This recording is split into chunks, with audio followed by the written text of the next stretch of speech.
The next scale that we're going to work on is going to be D major.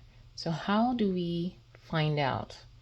On our circle of fifths, we go from our G, count over 5. So 1, 2, 3, 4, 5, and it's D. So now we need to figure out how many sharps. So D major has 2 sharps, and those sharps are going to be F sharp and C sharp.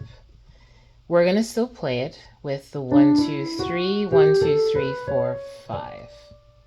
All right, so here we are. So D major has D, E, F sharp, then G, A, B, C sharp, and D. So here we are. 1, 2, 3, 1, 2, 3, 4, 5.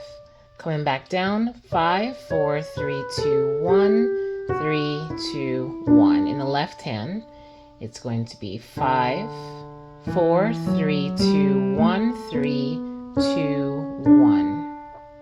1, 2, 3, 1, 2, 3, 4, 5.